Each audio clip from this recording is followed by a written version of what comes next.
Baik, pembahasan selanjutnya berkaitan dengan anomali gravitasi.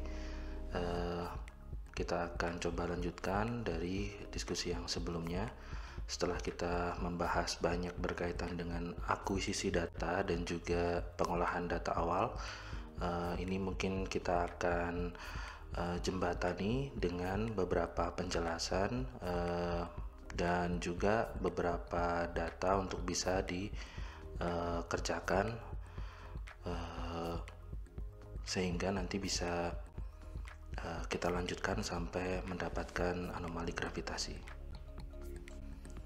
Berikut ini adalah ilustrasi ketika kita melakukan akuisisi data di permukaan begitu, dengan interval titik tertentu, dengan interval stasiun tertentu kita punya di permukaan, dan variasi gravitasi ini dari yang kita baca kita olah sampai mendapatkan anomali. Jadi pengamatan variasi gravitasi di permukaan bumi sangat banyak digunakan untuk mempelajari kondisi di bawah permukaan bumi.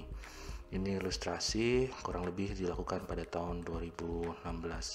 Nah, setelah kita melakukan akuisisi data ini, kita akan coba tunjukkan contoh data yang bisa digunakan untuk pengolahan data awal sebagaimana yang sudah dijelaskan di pertemuan sebelumnya, baik itu pengolahan data untuk koordinat X, Y, Z, terutama untuk elevasi, dan juga pengolahan data untuk gravity observasi.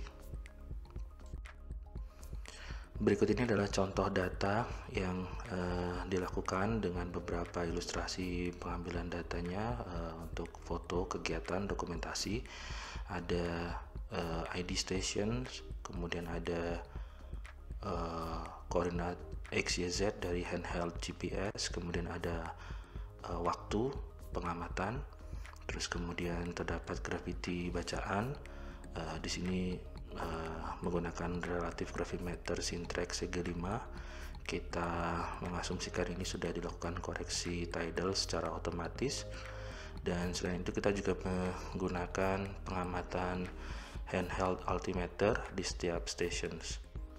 Selain di stasiun di lapangan sebagaimana koordinat yang sudah ditunjukkan ini, kita juga melakukan pengamatan di base di posisi awal untuk variasi handheld altimeter.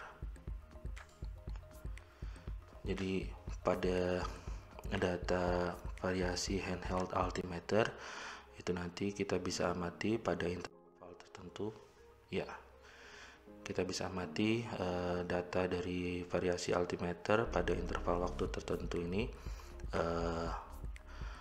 terdapat perbedaan meskipun diamati pada posisi yang tetap. Ilustrasi ini menunjukkan posisi, terdapat informasi di posisi pengamatan di base, dan dalam perhitungan dapat digunakan pembulatan sampai 3 angka di belakang koma begitu ya, sehingga nanti akan memudahkan ketika kita nanti akan mengecek hasil jawabannya yang mungkin bisa dilakukan secara online nanti untuk pengecekan jawabannya, mungkin minggu depan saja dengan kuesioner begitu, atau dengan pengisian Google Form.